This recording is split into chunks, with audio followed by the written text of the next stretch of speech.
I've been working as a cop for over 10 years, and I've seen a lot of strange things. Stuff that doesn't make it into reports. The kind of incidents you only talk about in hushed voices after your shift, over bad coffee in the station kitchen. But what happened that night 6 years ago is different. It's the kind of thing that burrows into your mind and rots there, slowly poisoning your sense of what's real. Even now I wish I could forget it, but I can't. It was a Tuesday night, uneventful. The sky was clear. The moon was a thin silver sliver, and the air was crisp enough that you could see your breath if you exhaled hard. Me and my partner Jake were assigned to patrol Route 17. If you've never driven that road, let me paint you a picture. It's 2 long lanes cutting through miles of forest. No streetlights, no gas stations, nothing but trees that look the same no matter where you are. You can drive it 100 times and never remember exactly which part you're in. We were cruising at a steady 45, the hum of the engine mixing with the soft chatter of the radio. Jake was in the passenger seat sipping his coffee, telling me about some fight he'd had with his brother. I wasn't really listening. My eyes were locked on the endless tunnel of trees ahead, broken only by the occasional reflective road marker. Then I saw it. A pair of headlights in the distance coming toward us. No big deal, until the car passed, and I noticed the busted left tail light. It flickered red for a second and then went dark. I glanced at Jake and he gave me that look we all know, the "this one's ours" look. We turned around and followed. The black sedan wasn't speeding, wasn't swerving, just moving steady. Almost too steady, like it knew we were behind it but didn't care. I flipped on the lights. The red and blue flashes lit up the forest around us, making the trees look like they were bending and twisting in the changing colors. The car slowed, pulled over to the shoulder. Jake grabbed his flashlight, stepped out. I stayed in the cruiser watching. That's standard. One approaches, one covers from behind. He walked up to the driver's side, his boots crunching on the gravel. I could hear faint crickets in the distance, the occasional rustle of leaves. Everything felt normal except for this strange heaviness in the air, like we were underwater. Even the sound of the engine idling felt muffled, too quiet. Jake leaned slightly into the open window to speak to the driver. I could only see the outline of the driver's head, just a silhouette against the faint glow of the dashboard. The person didn't move, didn't fidget. They just sat there. I remember glancing at the rear-view mirror for a split second. No other cars for miles, just darkness swallowing the road behind us. When I looked back, Jake was gone. Not walking away, not pulled away, just gone. 1 second he was there, flashlight beam cutting through the car, and the next, nothing. My heart slammed into my ribs so hard I thought I was going to pass out. I threw my door open, ran toward the car, shouting his name. But as I approached, my stomach dropped. The driver's seat was empty too. The door was still closed. The engine was still running. The headlights still shone ahead. But there was no one inside. I looked around, thinking maybe Jake had stepped back. Maybe he'd gone to the passenger side. Maybe the driver had bolted into the woods. But the road was empty, the trees silent. I shined my flashlight into the forest, but the beam didn't seem to go as far as it should have, like the darkness was swallowing it. Panic started clawing at me. I checked the ground. No footprints in the gravel except Jake's from when he approached. No signs of a struggle. No tire marks to suggest the car had pulled away. And then I noticed something that made my skin crawl. The car was gone. I swear to God I blinked and the black sedan just wasn't there anymore. It didn't drive off. There was no sound, no shifting of gears. One moment it was idling, humming softly, and the next I was staring at an empty stretch of road. I staggered backward, my legs like jelly. My brain scrambled for explanations. Maybe I was in shock, maybe I'd blacked out for a few seconds. But my watch said only seconds had passed since I'd left the cruiser. The dashcam footage later didn't help. When we pulled it up at the station, it showed Jake walking to the car, leaning in, and then static. A few seconds of white noise, and when the picture came back, I was standing alone on the road, staring into the dark. No Jake, no car, nothing. They searched for weeks. Cops from 3 counties, K9 units, drones, you name it. The official theory was that Jake had been ambushed, maybe pulled into the woods by the driver, maybe even decided to disappear on his own. But I know what I saw. He didn't run. He didn't fight. He didn't scream. He just stopped existing. And I know how that sounds, crazy, impossible. But if you'd been there, if you'd felt that heaviness in the air, if you'd seen the way the forest seemed to close in around us, you'd believe me. Because that road, Route 17, isn't just a road. There's something living out there. Something that can take you in the blink of an eye and leave nothing behind. For 6 years I've driven past that stretch of highway, feeling my stomach twist every time. And every time I wonder, what did Jake see in that car before he disappeared? What could have taken him so quickly? And more importantly, is it still out there waiting for someone else? 6 years is a long time, but on Route 17 it's like time doesn't really move. That stretch of road still looks exactly the same as the night Jake disappeared. Same endless trees, same pale asphalt, same absence of life. It's like the world just stops breathing there. I never drove it alone if I could help it. If a call came in from that area, I'd take the long way around. I told myself I was being smart, not scared, but I knew the truth. That place wasn't right. Then last week the call came in. It was just past midnight, quiet shift, no traffic. No noise except the occasional static in the radio. I was heading south on the highway, away from the forest, when dispatch asked me to check out a vehicle. Reported moving slowly along Route 17, no plates, no ID from the caller, just a suspicious black sedan. The words punched me right in the gut. My hands tightened on the steering wheel so hard they hurt. I told myself it wasn't the same car. Couldn't be. Hundreds of black sedans out there. The busted taillight was probably just coincidence, if it even had one. I thought about calling for backup, but the other units were 30 minutes out, and I didn't want someone else to respond and vanish like, Jake, if anything was going to happen, I'd rather it happen to me than to another cop who didn't know what they were walking into. I turned onto Route 17, the cruiser's headlights cutting through the dark. It was so quiet. My own breathing sounded too loud inside the cabin. The further I drove, the heavier the air felt, like I was sinking into it. Then I saw them, 2 faint red lights in the distance, flickering as the car ahead moved slowly down the road. My pulse was hammering in my ears, but my training took over. I called in my location, flipped on the lights, and the trees on both sides lit up in bursts of red and blue. The sedan slowed, pulled to the shoulder in a deliberate, almost lazy way. The taillight on the left side was broken, completely gone, just like before. I sat there for a second, hands on the wheel, just staring at the car. It was the same shape, the same deep black that seemed to swallow light instead of reflecting it. The license plate holder was empty. No sticker. No damage on the body except for the tail light.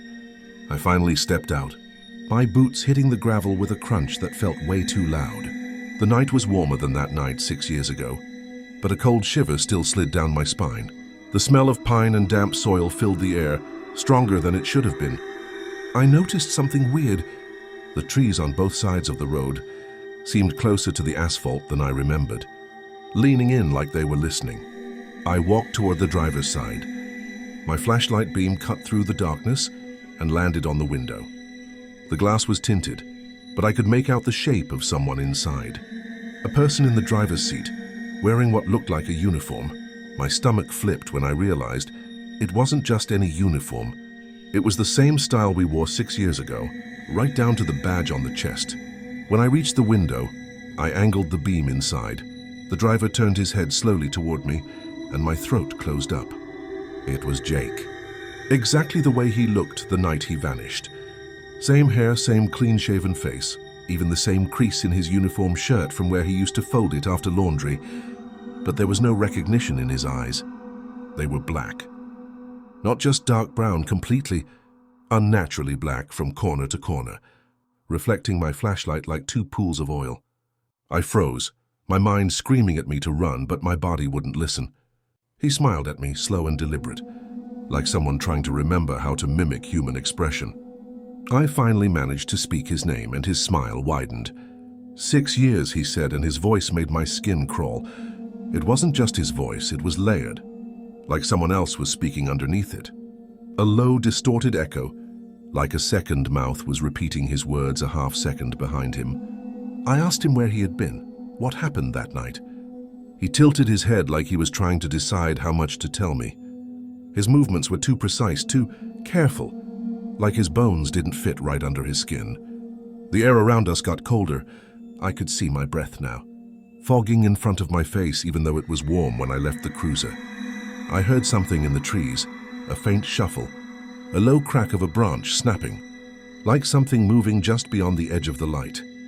Jake leaned closer to the glass, close enough that I could see faint dirt under his nails, like he'd been buried. The smell that came off him was wrong. It wasn't just rot. It was the smell of something old and wet, like a pond that's been sitting still for years. "They're not done yet," he said, his voice sliding into that unnatural double tone again. "They're still hungry." As he said it, I caught movement in my peripheral vision, shapes shifting between the trees, too fast to be human, but too big to be animals. My fight or flight kicked in so hard I felt dizzy. And then, before I could react, the inside of the car seemed to go dark, like a shadow had filled it from the floor up. Jake's face vanished into it, until all I could see were those black eyes, the last thing in the window before everything around me went completely, impossibly silent. That was the moment I knew whatever had taken Jake that night wasn't finished, and it wasn't just him it wanted. The silence hit me first. Not just quiet.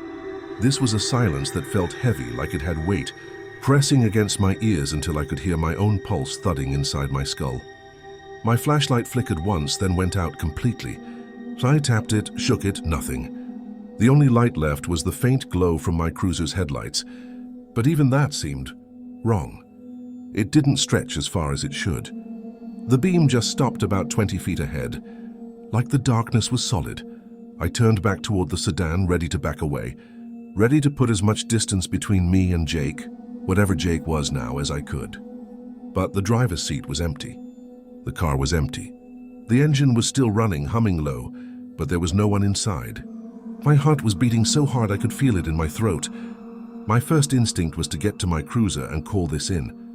But when I looked over my shoulder, the cruiser wasn't there. It was impossible. I had parked it right behind the sedan. I spun in a full circle, shining my useless flashlight out of reflex.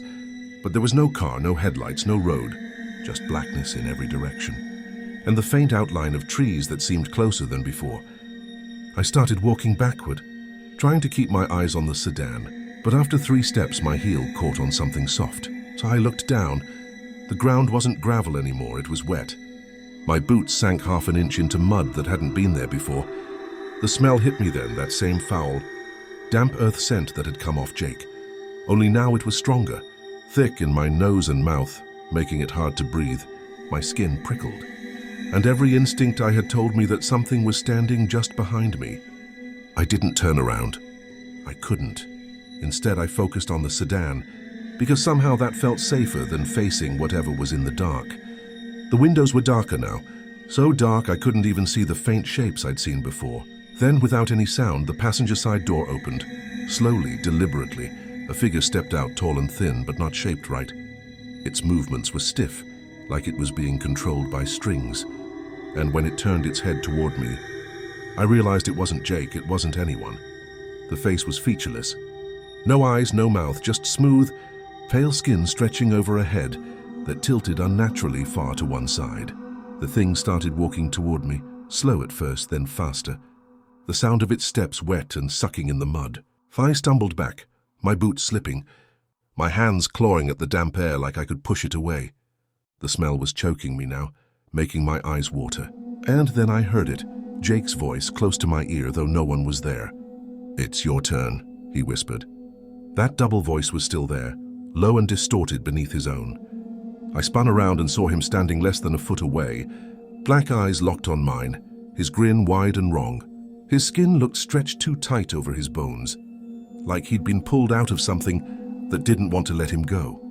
I tried to step back, but his hand shot out and grabbed my wrist. His grip was ice cold, so cold it burned. My vision blurred at the edges, and I felt that same crushing silence wrap around me like a blanket. His face was inches from mine now, and I could see tiny flecks of dirt in the corners of his mouth, as if he'd been swallowing it. "They don't like to be hungry," he said, his breath reeking of rot. "But they like you." The darkness behind him moved. Not shadows, actual movement. Shapes too big to be animals, slithering and unfolding themselves from between the trees. I couldn't see their faces, but I could feel them watching me. Every muscle in my body screamed to run, but my legs were locked in place, frozen like prey. Jake's hand tightened, and for a second I saw something like a memory. but not mine, flashing in my head. Endless black water. Dozens of people standing motionless in it, submerged up to their necks. Their faces blank, eyes black, and something huge moving beneath the surface, brushing past their legs. I don't remember falling, but suddenly I was on my knees in the mud. My hands sank into the cold muck, and I could feel something shifting just under the surface, brushing against my palms. Jake crouched down so we were eye level, his grin never fading. "You'll see it soon," he said softly, "and when you do, you won't want to leave." There was a deafening crack, like a tree splitting in half, and the next thing I knew, I was gasping for air in the driver's seat of my cruiser. My heart was pounding so hard it hurt.